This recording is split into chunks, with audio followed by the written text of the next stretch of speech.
बटेंगे तो कटेंगे का जो नारा योगी आदित्यनाथ ने 2 महीने पहले दिया था, वो इस समय उत्तर प्रदेश से लेकर महाराष्ट्र तक सबसे ज्यादा चर्चा का मुद्दा बना हुआ है। योगी के नारे पर राष्ट्रीय स्वयंसेवक संघ की मुहर के बाद ये नारा और भी बड़ी बहस का विषय बन चुका है। मुंबई में जगह जगह पोस्टर लगने के बाद अब यूपी के शहरों में भी बटेंगे तो कटेंगे के पोस्टर लगने लगे हैं। और इतना ही नहीं, बटेंगे तो कटेंगे पर गाना भी बन गया है। गायक कन्हैया मित्तल का ये गाना इन दिनों महाराष्ट्र में खूब गूंज रहा है। लेकिन अब इस नारे का जवाब देने के लिए समाजवादी पार्टी भी खुलकर सामने आ गई है। लखनऊ में समाजवादी पार्टी के कार्यकर्ताओं ने इस नारे के खिलाफ पोस्टर लगाए हैं और हिंदुओं की एकता की जगह पीडीए की एकता की बात कही है। पीडीए यानी कि पिछड़ा, दलित और अल्पसंख्यक, जिनके सहारे यूपी में अखिलेश यादव की पार्टी नंबर 1 बनी। समाजवादी पार्टी का दावा है कि पीडीए नहीं बटेगा। वहीं दूसरी ओर अखिलेश यादव की चाचा शिवपाल यादव भी इस मुद्दे पर काफी ज्यादा आक्रामक दिखाई दे रहे हैं। जब उनसे बटेंगे तो कटेंगे का सवाल पूछा गया तो उन्होंने जवाब दिया कि पीडीए न तो बटेगा न ही कटेगा, बल्कि जो ऐसी बातें करेगा वो बाद में पिटेगा। ऐसे में सवाल यह है कि क्या महाराष्ट्र से लेकर उत्तर प्रदेश तक के चुनाव में बटेंगे तो कटेंगे पर ही आर पार होगा? क्या यही इस चुनाव का सबसे बड़ा मुद्दा होगा? सवाल यह भी है, क्या बटेंगे तो कटेंगे का नारा, पोस्टर और गाना लगाएगा चुनाव में सटीक निशाना?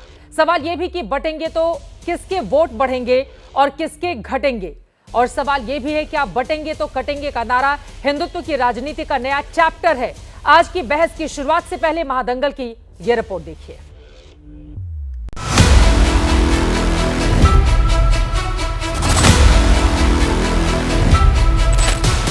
बटेंगे तो कटेंगे, एक रहेंगे तो नेक रहेंगे। अगर वो कह रहे हैं कि बटो नहीं कटो नहीं, तो पीडीए परिवार भी तो नहीं बटेगा। यदि आप बटोगे तो आपकी हिस्सेदारी छीन लेंगे। जो लोग जो है वो बटोगे तो कटो लेकर के चीख रहे हैं, तीर सही निशाने पे लग रहा है। जैसे जैसे चुनावी तारीख नजदीक आ रही है, वैसे वैसे पोस्टर की सियासत दौड़ लगा रही है। बटेंगे तो कटेंगे पर फिलहाल महाराष्ट्र की राजनीति जोरों पर है, लेकिन इसकी गूंज यूपी तक सुनाई दे रही है, जहां से इस नारे की शुरुआत हुई थी। 9 सीटों पर उपचुनाव ने बटेंगे तो कटेंगे की राजनीति और तेज कर दी है। समाजवादी पार्टी को डर है कि कहीं योगी के इस नारे की वजह से उसका पीडीए वोट बट न जाए। यही वजह है कि योगी के नारे पर अब समाजवादी पार्टी पलटवार कर रही है। थोड़ी दूर कटेगा और जो बातें करेगा बाद में तो हम तो खुद कहेंगे पीडीओ के साथियों के लिए, यदि आप बटोगे तो आपकी हिस्सेदारी छीन लेंगे, और यदि आप बटोगे तो आरक्षण छीन लेंगे आपका। उधर बीजेपी के नेता यूपी में जगह जगह इस तरह के पोस्टर लगा रहे हैं। वहीं बीजेपी का ये कहना है कि योगी का निशाना बिल्कुल सटीक लगा है। योगी आदित्यनाथ जी का जो बटोगे तो कटोगे वाला संदेश है, उसका तीर जो है वो सही निशाने पे लगा है। इसीलिए जो है वो चोट भी वहीं लगी है और चीख भी वहीं से निकल रही है। और जो लोग जो है वो बटोगे तो कटो लेकर के चीख रहे हैं, चिल्ला रहे हैं, वो इस बात का प्रमाण है, इस बात का प्रतीक है कि तीर सही निशाने पे लग रहा है।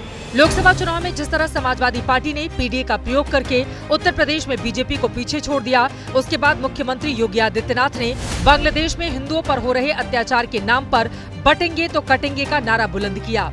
ये नारा जाति को पीछे छोड़कर हिंदुओं को एकजुट करने के लिए दिया गया और हरियाणा चुनाव में इसका असर भी दिखा, जहां पिछड़े मतदाताओं के साथ ही बीजेपी को गैर जाटव वोट सर्वाधिक मिले, जिसके बाद बीजेपी ने ऐतिहासिक जीत हासिल कर ली। हरियाणा का प्रयोग सफल होने के बाद अब महाराष्ट्र और यूपी के उपचुनाव में भी बीजेपी इस नारे को दोहराना चाहती है। यही कारण है कि समाजवादी पार्टी फिर से पीडीए के नारे को लेकर आक्रामक हो गई है। 2027 के चुनावी महादंगल के पहले का ये दंगल किसके पक्ष में जाएगा, ये देखना दिलचस्प होगा। अंकित गुप्ता के साथ bureau report, ABP news.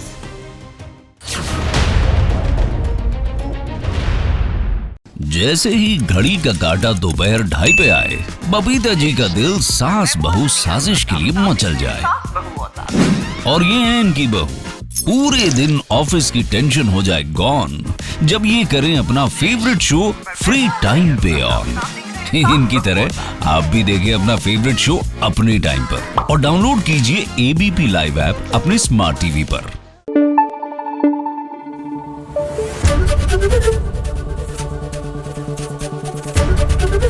ABP news आपको रखे आगे।